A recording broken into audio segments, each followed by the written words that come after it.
Boa tarde, pessoal. Estamos começando agora nosso primeiro Conexão Metabooks. Conexão Metabooks é uma série de eventos que vai trazer online convidados de algumas partes do mundo para discutir, trocar ideias sobre o mercado editorial de maneira geral. Nossa live vai ser em inglês, ao vivo, e depois... Live, lógico. E depois a gente vai disponibilizar esse arquivo, essa gravação legendada.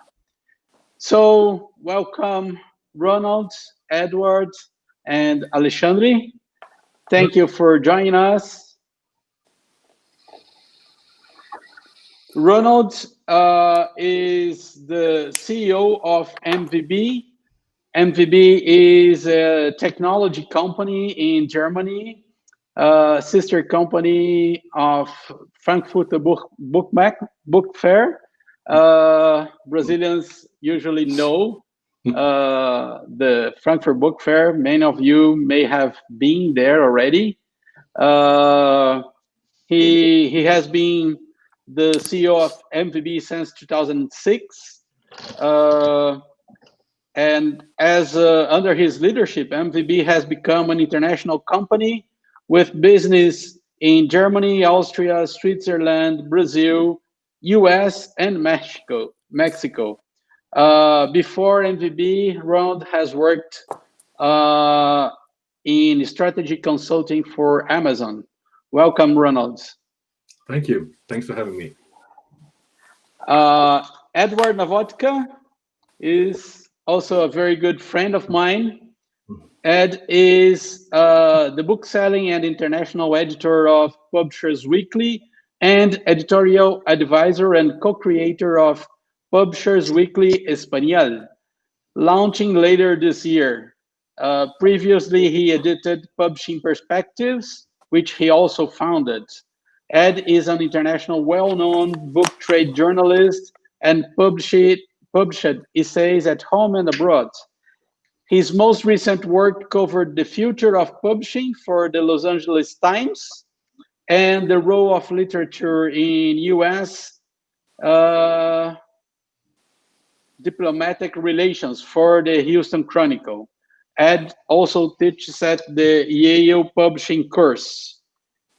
He has also lectured publishing at events in São Paulo, Sharjah, Seoul, and many other places, and he lives in Texas. Welcome, Ed, and thanks for joining us. My pleasure. Thanks for having me.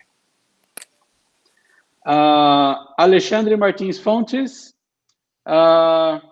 He's the CEO of WMF Martins Fontes Publishing House and of bookstore Livraria Martins Fontes Paulista. That was founded by his father, Valdir Martins Fontes, and his uncles, Walter and Valdemar, in 1960. So the bookstore is celebrating 60 years of existence this 2020. Alexandre, welcome. Thank you for joining us. Thank you, Ricardo. Thank you for having me. It's a pleasure being here with all of you. Good. And I am Ricardo. I'm CEO of Metabooks Brazil. And welcome to everyone watching this live. Let's go to the questions. The idea of this conversation today is ask you guys to tell us a little bit, how is your country? What happened in the last few months and weeks? So my first question is in two parts. Part one, what have you seen in your country until now? And part two, how do you analyze these past events?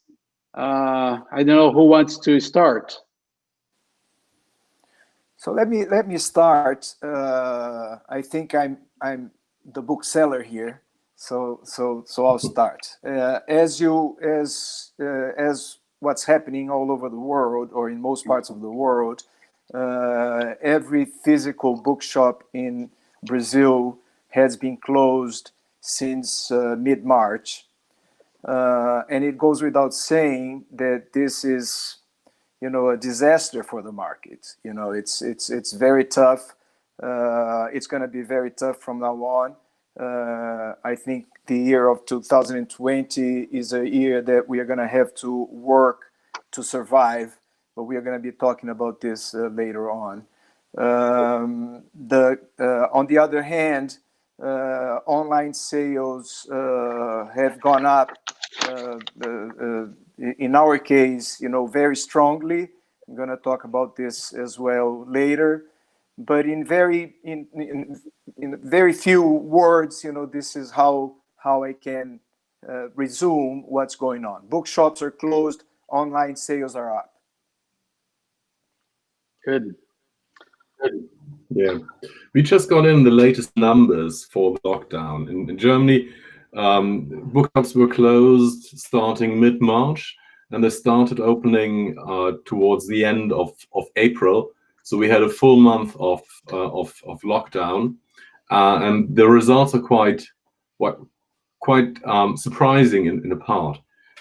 So during April, lockdown month, sales overall were down 50%. But what's surprising is, and of course online sales were up, but what was surprising that sales for local bookshops were only down 30% instead of 50% as a total market. And we saw a lot of creativity in the market. So booksellers, they couldn't open the shops, so they had home delivery of books. They set up pickup places for books in pharmacies or bakeries, which were open during the time. They gave advice over the phone, WhatsApp, text messages, whatever. So it was really surprising, and the local communities supported bookstores quite substantially. Nice. Ed, how about the U.S.?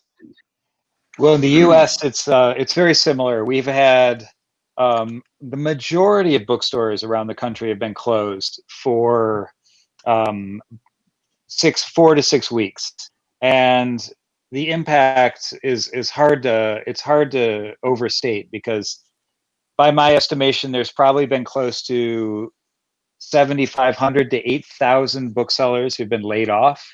That includes the largest bookstore chains, Barnes and Noble, Half Price Books, Books A Million. So that's a lot of work. The bookstores that have been continuing to sell books through this process are doing much the same as Alexandre and Ronald described. They're being very creative, doing curbside pickup, delivering books if they're allowed. There's also been a big movement towards online bookselling, which is something the independent community has largely resisted. Book sales overall are down, but the majority of those sales have been taken out of the market because of the closure of the independent bookstores. Amazon has continued to deliver books, albeit significantly slower than in the past. And some booksellers are finding this as an opportunity to claw back some market share from Amazon. And I will talk more specifically about a institution which was launched almost with luck in January this year, called bookshop.org, which allows any bookstore to sell online very easily, and it returns a fairly good profit margin back to bookstores. And they have proven to be a lifeline for many booksellers through this pandemic period. Nice, interesting. The three of you spoke about booksellers, but just a little about publishers. Can you go a little bit deep on publishers? What is happening with them, or how are they dealing with this time? I know, Alexandre, you are also a publisher, so maybe you can give us some insights. Ronald is in contact with a lot of them, and Ed is writing about them. So maybe you can give us a few words on that. Yeah, let me say that, first of all, unfortunately, I still can't hear Ed. You know, I can hear Ronald and I can hear you, Ricardo, but I couldn't hear Ed's answer. But anyway, you can hear me now, right? Yeah. Very good. Listen, book publishers, at least in Brazil, depend very much on bookshops, physical bookshops, online bookshops, but physical bookshops for sure. So the situation, the fact that the bookshops are all closed, it hurts the whole industry. So it's tough on everyone involved. From our end, what I can tell you is that we keep on selling to the bookshops that have a strong online operation. To be honest, the month of April was not as bad as I thought it would be, but still, you know, our sales went down. I'm talking about the bookshop here. I mean the publishing house, but our sales went down somewhere around 40 to 50%. This shows you how important physical bookshops are for us. Yeah. Situation here is not. Oh, sorry. Go ahead, Ronald. No, Germany is much the same, and we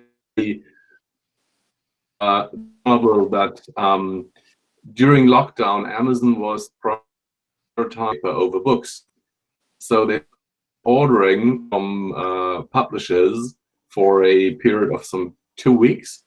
So some publishers had 0 sales for 2 weeks, but overall it wasn't too bad because the drop wasn't in the market wasn't as significant as expected, and now book sales are recovering.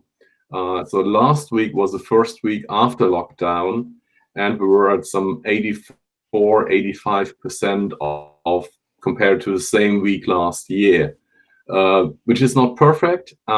We would have hoped for more, but it's not bad either. But there's another aspect I would like to add or bring to that discussion. It's the aspect of technology, because what we've seen here, especially for publishers, that technology or Corona is a catalyst for new technologies. In the past, so until end of last year, people in publishing houses thought it was essential to have large meetings, face-to-face meetings, be in personal contact. And publishers now learn hardcore that that's not necessary at all. That you can work very, very well without physical publishing houses as well. We do trade, magazine, not books, but we work completely remotely, and there is no loss in quality in our work. And we will see many more technologies, of which I'm sure we'll talk a little bit later, that are going to use more. So new work is there for publishers. Yeah. It is changing the way people are looking at the business. And in the US, just to address a question about how publishers are dealing with it, it's right now it's at a standstill because there have not been a lot of new orders from bookstores. Almost all the deliveries are being made through a single distribution channel, Ingram Books, and it has been working. There's been a little bit of strain in the supply chain. The big question, to be very honest, I think publishers are worried about, one, they lost several months of launches for new books. And in the United States, with an election coming at the end of this year, a lot of publishers already delayed any significant books to 2021. And since you're seeing books that would have been promoted and published say in the beginning of summer, are being pushed towards the end of the year, when a lot of them don't have confidence, unfortunately, that customers are going to have either money or the attention because of the presidential election. There's a lot of insecurity, because the other thing that happens 2 to 3 months down the line is publishers are still being paid for sales that they made over the holidays and Christmas period from bookstores, because the terms tend to be 3 months out. The question is, what's going to happen when August comes and they're expecting checks from the previous 3 months of sales, and what they're not going to get are checks. They're going to get thousands of books returned to their warehouses that went unsold because they no longer are, within that promotion period. So returns is something that I think a lot of booksellers in the U.S. are very fearful of getting waves of at the end of the summer. It's going to be a delayed effect, how it impacts publishers. And I think you're going to see that also with layoffs and lists. And we can go into some detail about that later. I don't mean to be a cynic, but I think you need to look at how the industry works. And it's a delayed industry where the money and the results of financial results don't necessarily hit bank accounts until 3 or 4 months later. Yeah, you're right.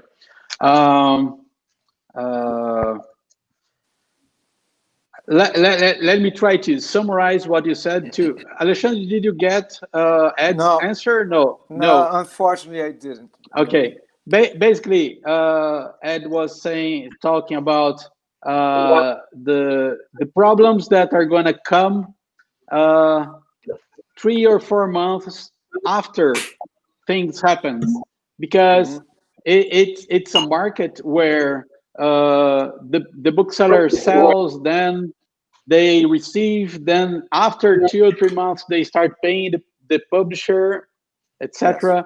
Yes. So it's a chain of events going backwards, let's say. Do you see that? So now we are already changing to the future, but I would like to talk about the near future. So how do you, Alexandre, and the others, how do you see the next few months, the last months of this year? Here in Brazil, we are also going to have elections. It's not for president, but it's for mayors, right? Yeah, for mayors. And so there is some more activities in the second semester. And in the US, as I mentioned, they will have a presidential election. So that will bring some more, I don't know how do you say this, more events happening and diverging the attention of the people.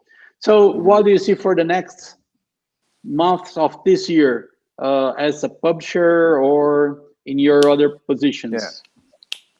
Listen, first of all, in Brazil, we are still not sure when bookshops are going to open again. We don't have an exact date of when this is happening. Obviously, the longer the bookshops are closed, the tougher, it will be for us. The bigger will be the problems we are going to have to face.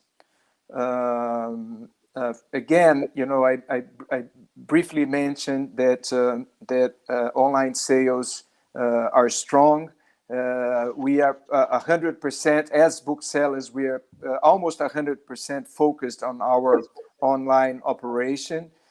Just to give you some numbers, in April, we had an increase of 175% of our sales, online sales. And now in the first few days of May, our sales are going up 226%. So what I see here is, and I've actually been talking to other people about this, I have an impression that online sales will not necessarily remain in the same level that they are now, but I think that people will get more and more used to online sales. So that's one thing. The problem as far as the market is concerned, and for most book publishers, is the physical bookshops are very important for you to show the books that are being published, the new titles, and we don't know, as I mentioned, yet, when the bookshops are going to open again, and we don't know how people will behave once the bookshops are open. My guess, although, for instance, I was speaking to Rui from Livraria da Travessa yesterday, and he told me that sales in his bookshop in Lisbon, in Portugal, he opened on Monday, and they are quite strong. Actually, he said that this past Monday, it was the highest sales for one day this year. So the very first day that the market opened. But we don't know, and this could very well happen in Brazil as well. But we don't know if that's gonna last. If I'm gonna guess here, is that obviously sales will not be as strong as they were before the pandemic, before we closed the shops.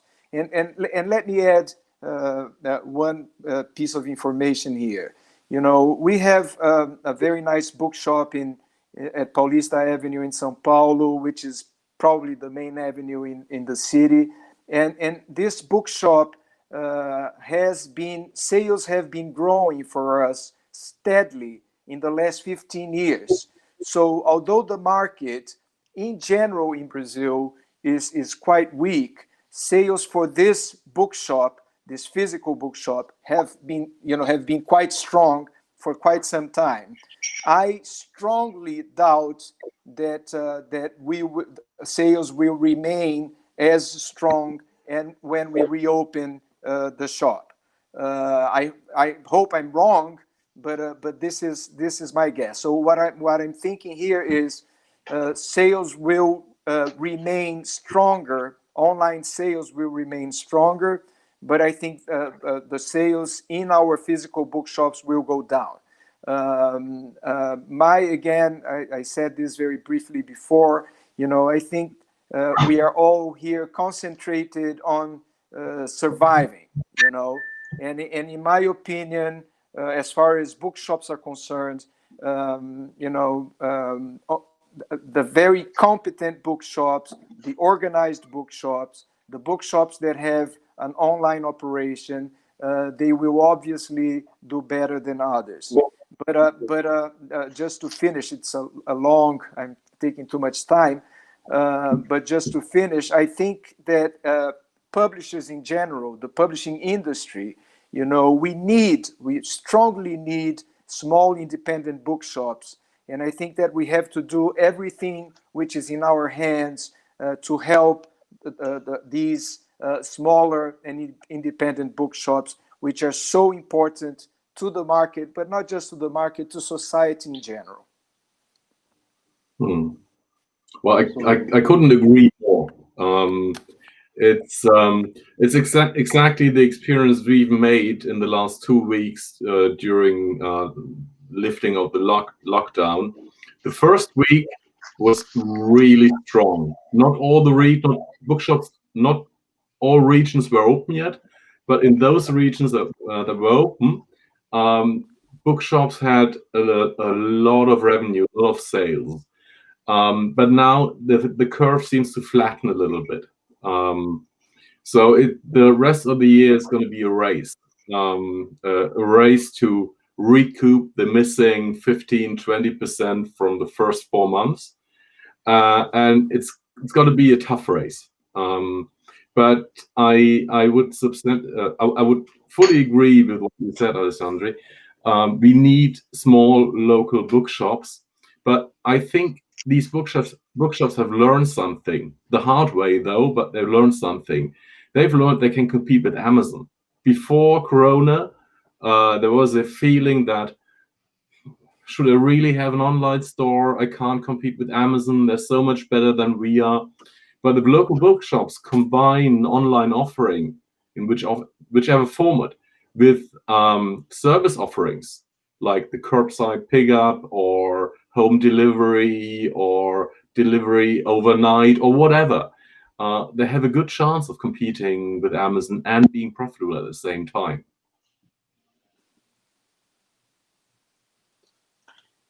And on the American side, this is very much the case.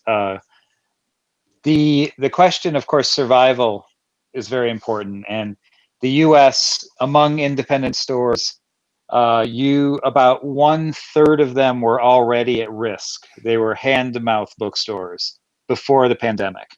That's the blunt truth that is sometimes not admitted. Those stores are going to be at risk of closing. Not necessarily in 4 to 6 months, but they look like they're going to be at risk. And that really depends on real estate prices, on the local communities. But there is a chance we may lose 1/3 of the independent stores. Though I think the stores that are going to have the hardest time adapting to this new reality are actually stores like Barnes and Noble, these kind of mid to larger size stores, because you're going to see a transition that's going to limit the amount of people you can have in a given store at a single time.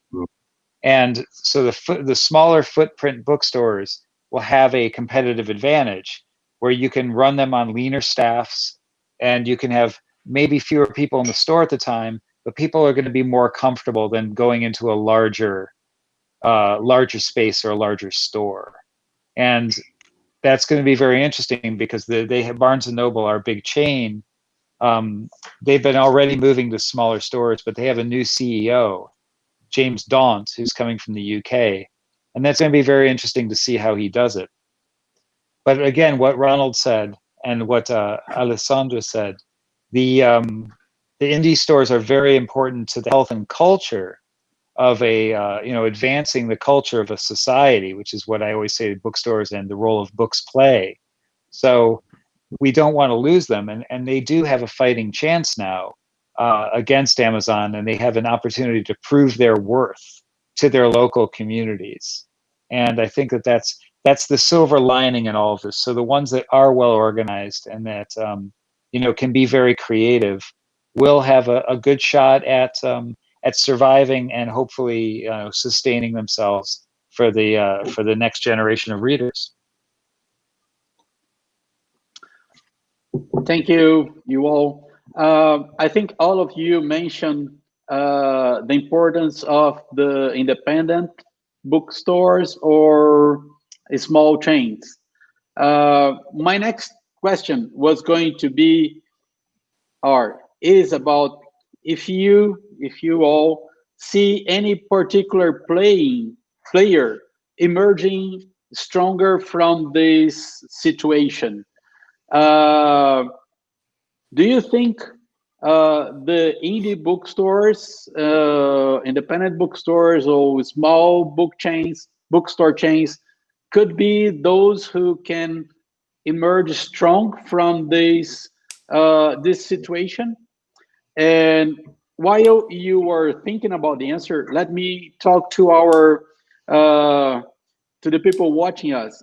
If you have questions, you can type on our chat, and we are going to try to answer one or two questions. And one more thing in Portuguese now. Se você se juntou a nós agora no meio dessa live, ela está sendo transmitida em inglês neste momento, e em alguns dias nós vamos disponibilizá-la também legendada, okay? So, going back to the question, do you see any special player in your country or in your region emerging stronger from this situation? Would that be, or could that be, the bookseller, independent booksellers? Ricardo, let me start the answer saying that a few years ago I read something that went like this. A bookshop, a physical bookshop, an independent bookshop should offer in order to compete with Amazon, you mentioned Amazon, so let's talk about Amazon. In order to compete with Amazon, they have to offer everything that Amazon doesn't offer.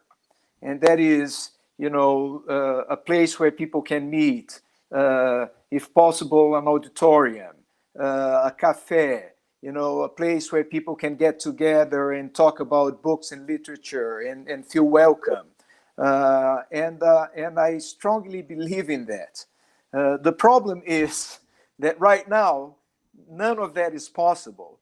So in my opinion, it is indeed the small independent bookshop. Not just that. I mean, every single physical bookshop in Brazil, for sure, is hurting. And so I think, in my opinion, the bookshops that have an online operation are the ones that are surviving at this point, that are selling at this point, that are seeing some increase in sales, at least in their online operation. And I think that these are the ones who will come out stronger.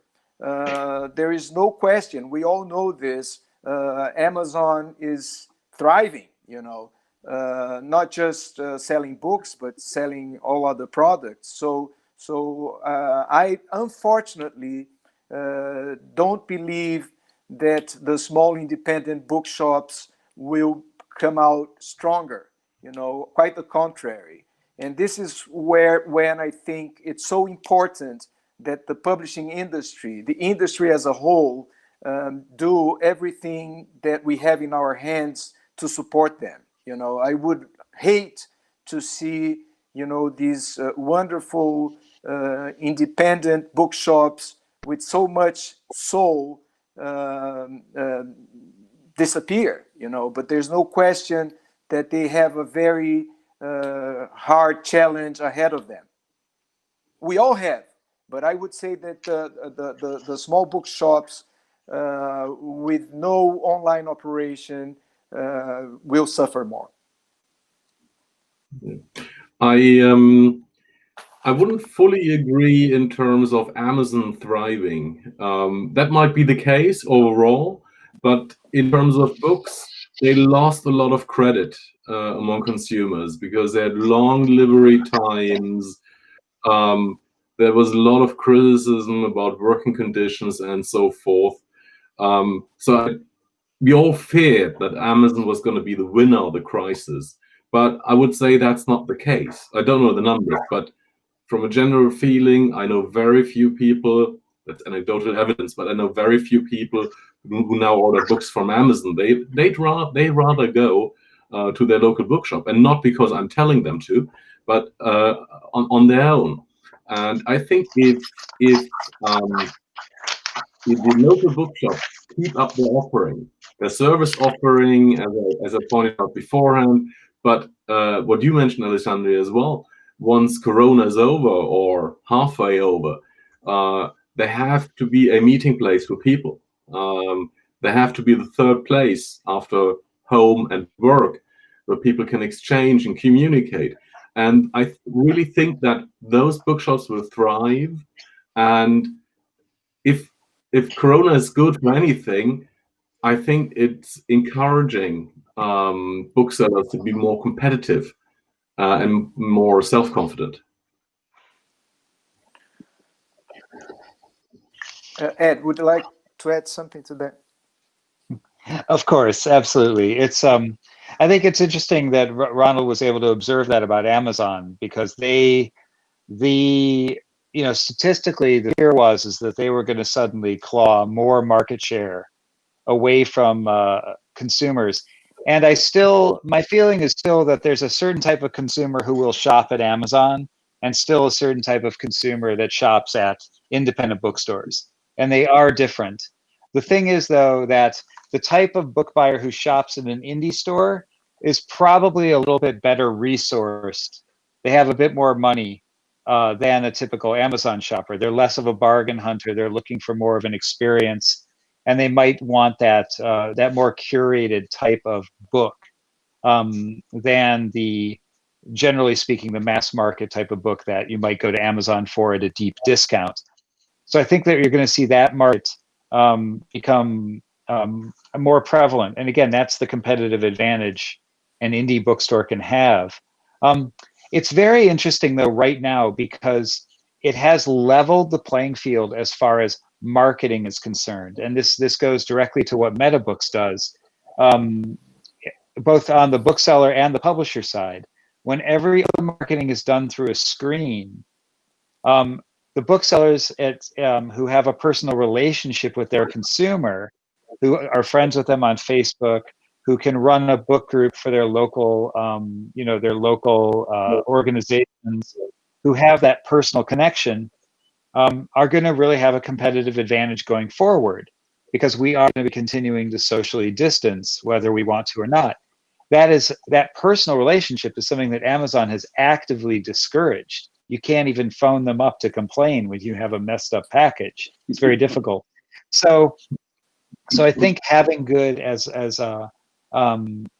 we described before about online operations, having really good metadata, having really good online marketing, knowing how to do that. And it's not the same one user fit. It's not one size fits all for everybody. If you're in Sao Paulo, it's very different than trying to market to somebody, in say a more rural part of the country.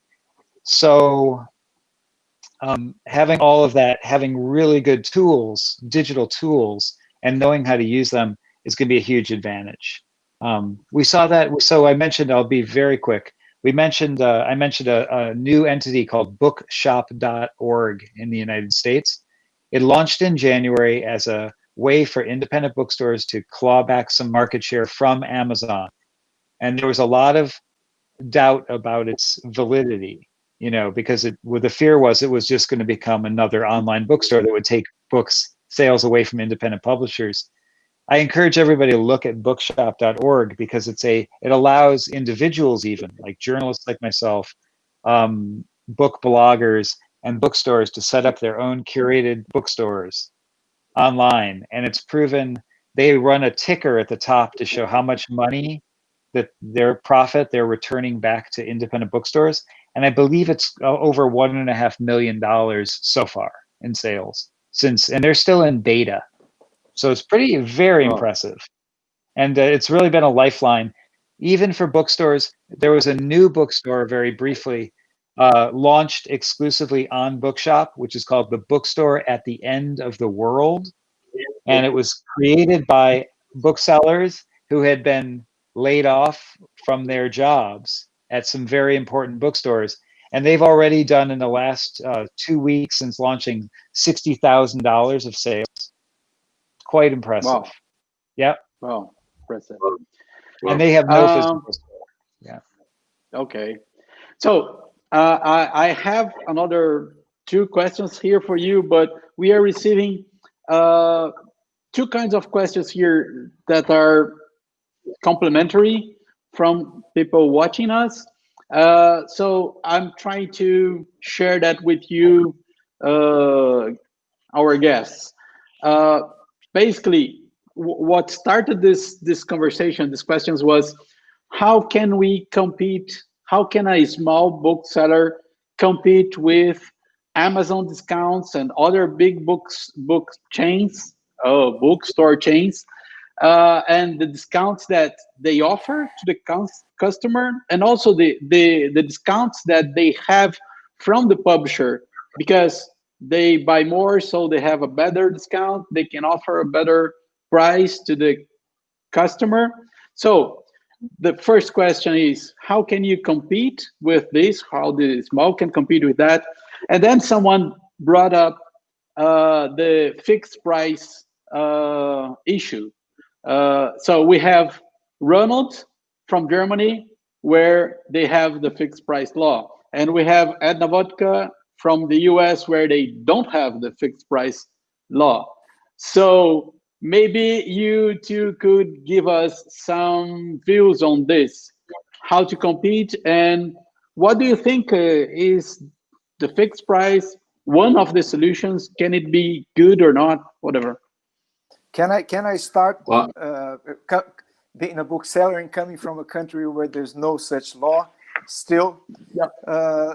I mentioned before that, fortunately, in the last 15 years, sales of our bookshop at Paulista have been going up steadily and strongly. There is no question that that this war on prices and discounts is something that is not good for the market. And I personally, for many years, support a law similar to what you have in Germany. But why are our sales going up? Although we don't offer any special discounts in our shops, and we don't do it basically because we can't afford to do that.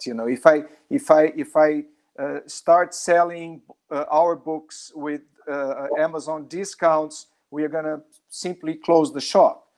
So we compete, in my opinion, doing better, and doing better means, trying to have the best selection of books possible, having a bookshop that is well located, that invites people to come in. As I mentioned before, doing everything that Amazon cannot do, offering a space for people to invite people in, but doing well what we try to do, which is sell books.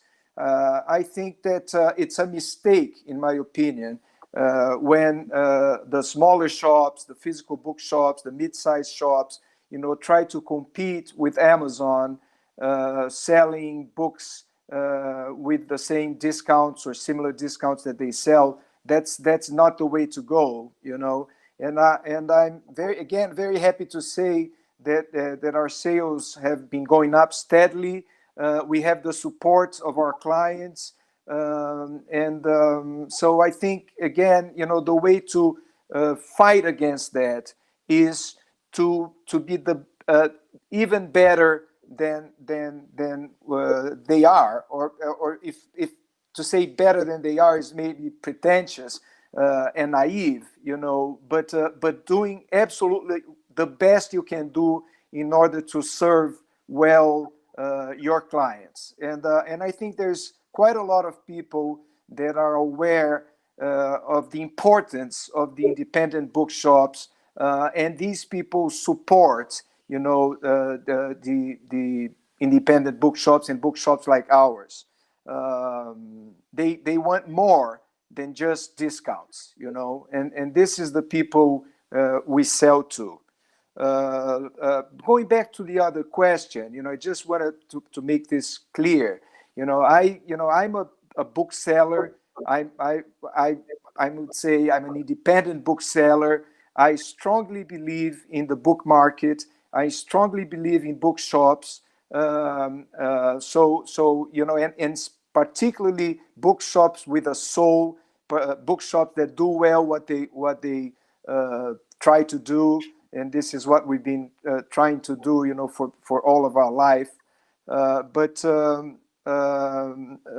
when I said that, we are the physical bookshops are hurting more, I'm not saying that Amazon will come out of this as the winner, but there's no question that if there's one story to be told here, is that online sales are important, and the small independent bookshops, mid-sized bookshops like ours, should do their best to invest on online sales as well.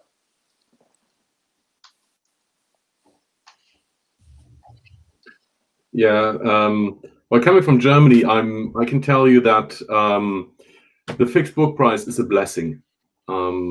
If you look at the market share of Amazon and the market share of independent booksellers, you see that roughly half of the sales still go through booksellers, physical bookstores.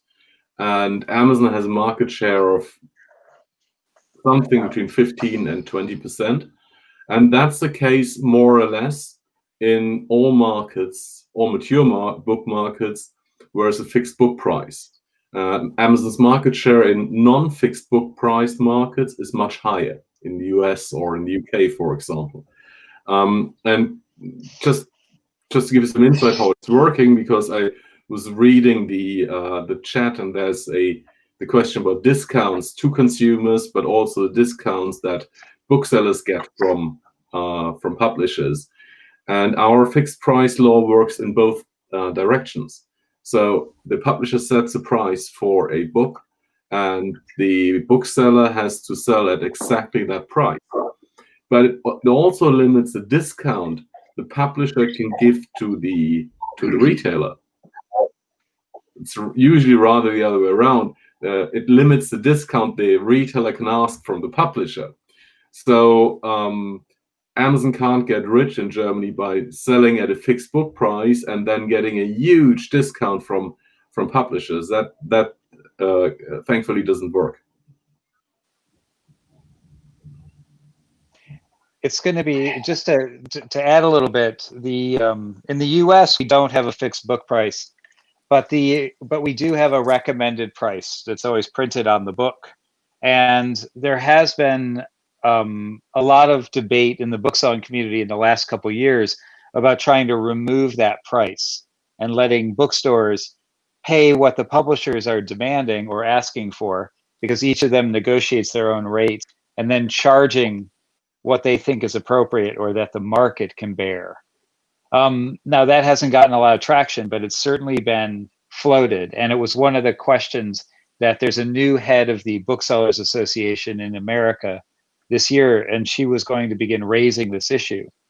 To put a little wrinkle in this, in the story about bookstores, one of the things that also has been happening that hasn't been getting as much attention because it's not as feel good a story, is that many publishers are amping up and ramping up their own direct to consumer sales during this period. They make twice as much money selling directly to a consumer than they do working through a bookstore.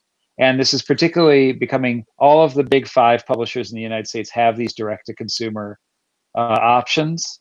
Now they don't promote them because they've been upsetting bookstores. It's been considered impolite to promote this option, but as booksellers are out of business or they're shut down, you're seeing more and more publishers being a little bit more aggressive in their marketing direct to consumers. In addition, smaller publishers are really taking advantage of this as well.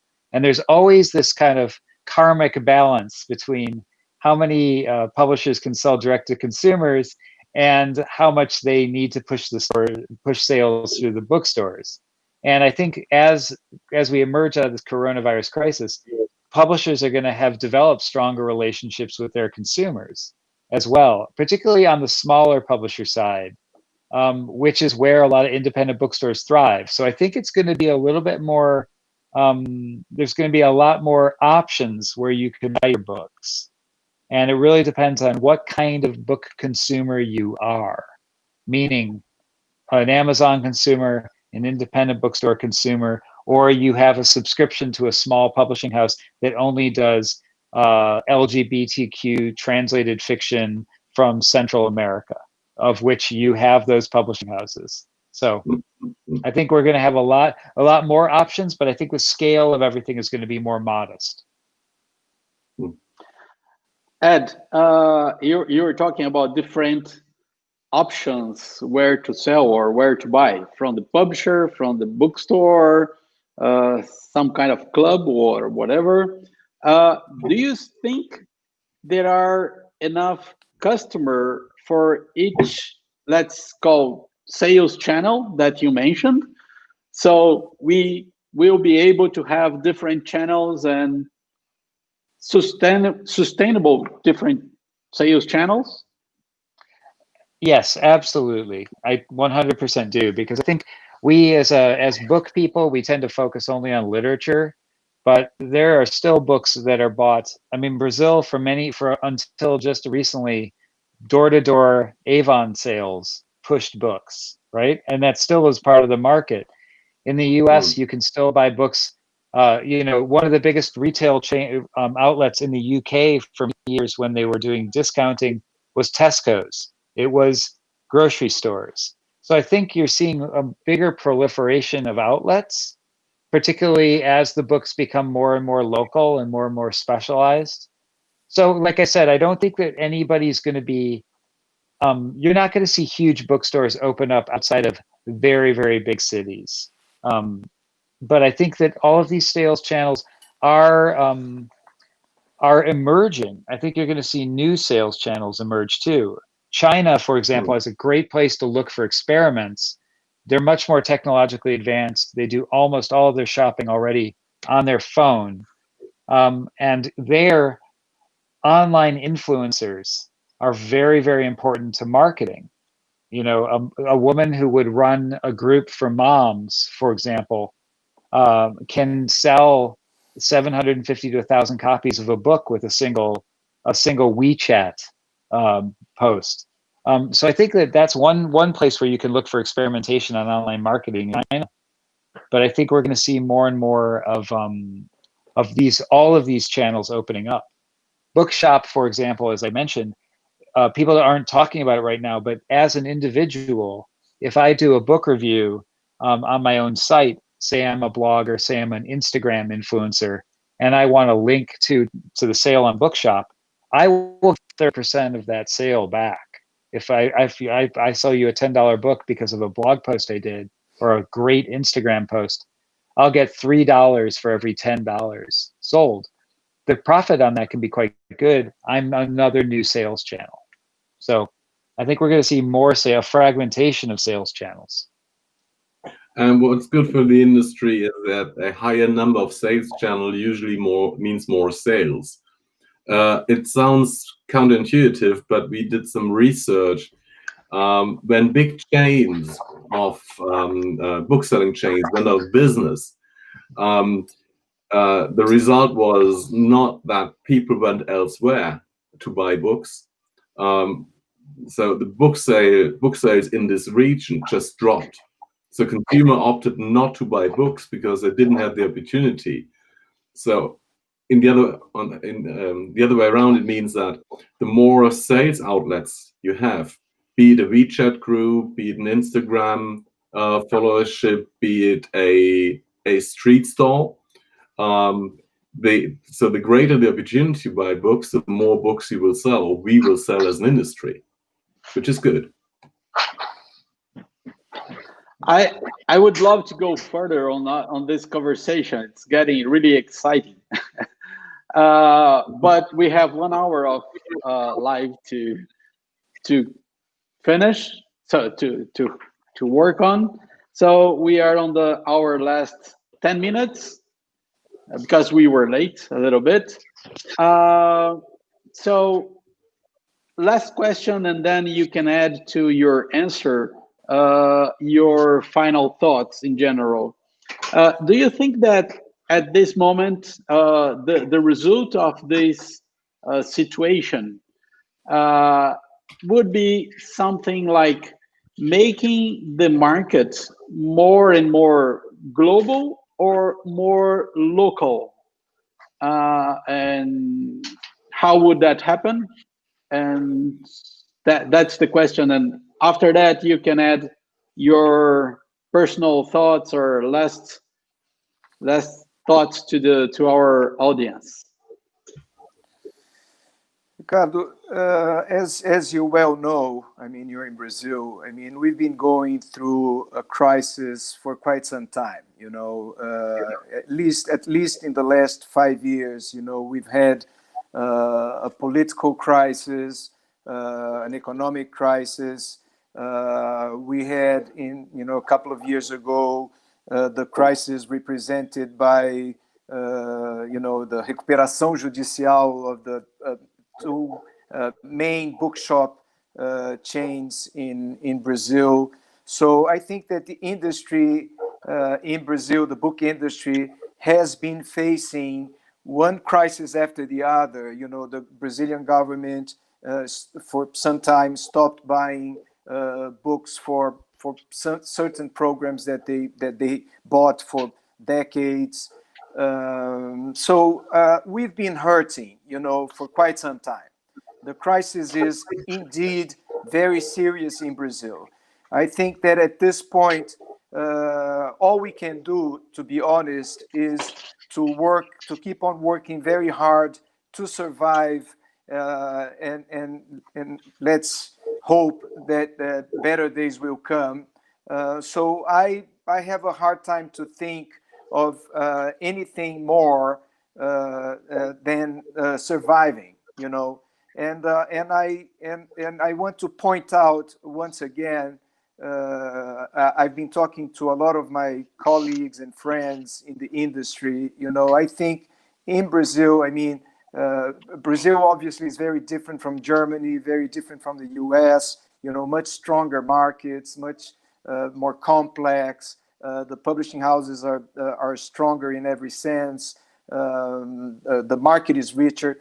But anyway, I think our big challenge in Brazil is, as a whole, is to try to help, the small independent bookshops, because again, they were already hurting before the coronavirus crisis, and I think the challenge from now on will be a lot stronger.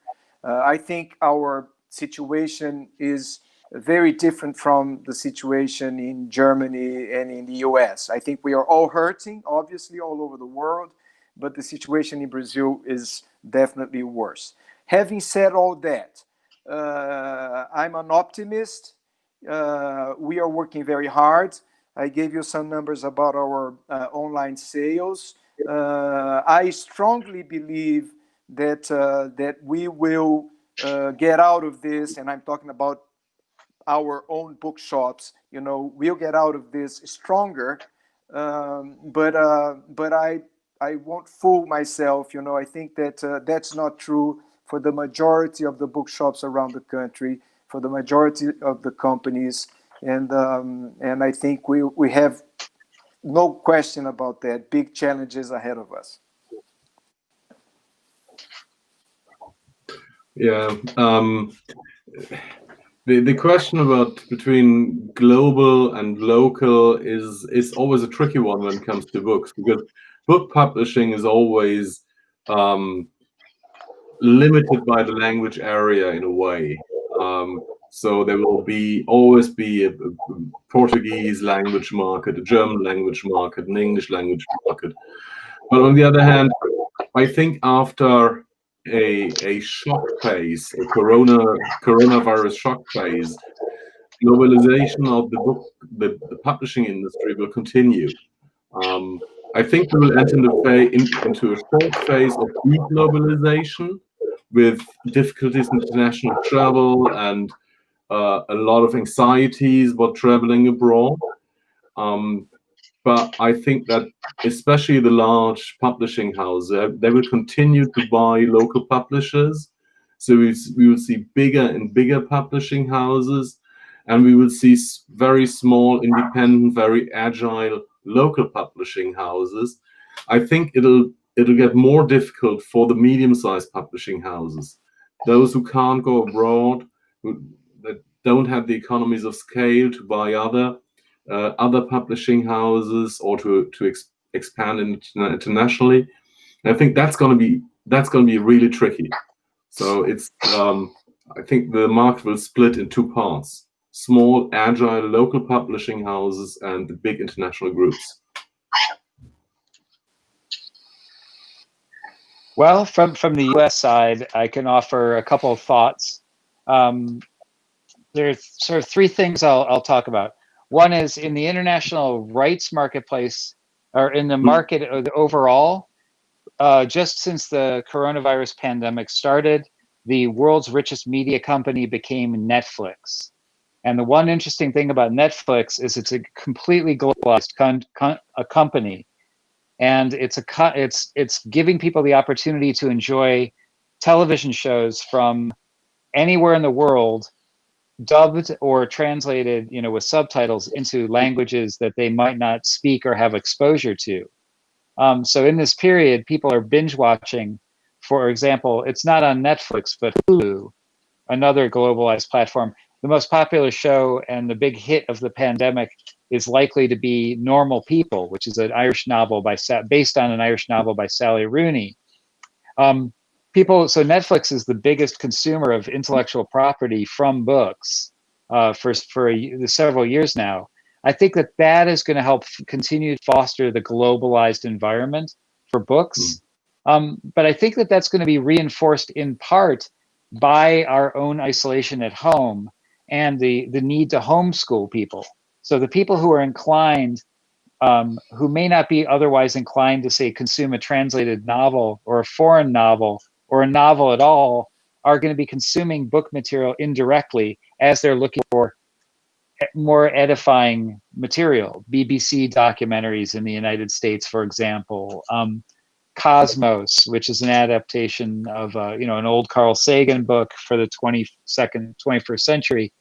There's a lot of interplay in the intellectual property between streaming, TV, YouTube as well, I think is very important for that, and the book business, which is globalized because of the way we can consume it. I think that's important to keep in mind. And as far as publishing goes, the homeschooling environment that we now find ourselves forced into, I think is very interesting and offers a lot of opportunities both for publishers, because you've seen a huge boom in workbooks, activity books, things to engage children that are not screen-based. But at the same time, educational apps, which were really just a secondary part of the market that a lot of publishers had abandoned. I think people are now suddenly going to be looking towards those as a potential way of educating their children. That's not necessarily a globalized market, but I did an event for the Bologna Book Fair yesterday about app development. And the one thing about apps is you can work with people across the world, and very often you need to work with people in a globalized environment, as developers are based in places like India, Eastern Europe, very, very highly skilled, and they're somewhat more affordable than, say, working with a UK developer. So I think all of those things are going to interplay with our globalized market. I mean, I'm watching my daughter at the moment who's 12. She's bored, and she is creating a piece of abstract art from a kit that I bought at the big bookstore in Berlin probably 4 or 5 years ago.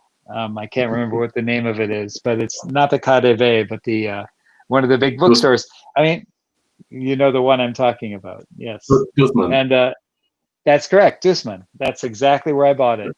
And so this is the world. If you have people who are inclined to this, I think that they'll. What I'm saying though is I really do think that the predominance of Netflix and streaming in our lives, with those foreign shows pouring into our homes, I think that's going to also create opportunities for publishers, ultimately. Yeah. Nice. Thank you, Ed. Thank you, Alexandre. Thank you, Ronald. Ronald, it's the right night in Frankfurt. Yeah. 5 hours ahead of us. Thank you for taking the time.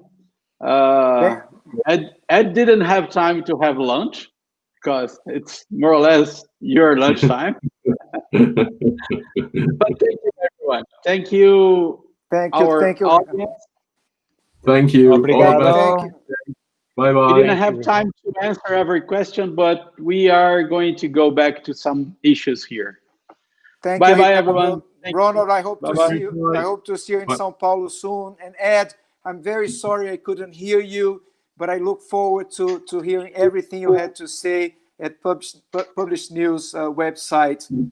So I'll do that soon. Okay. Thanks a lot.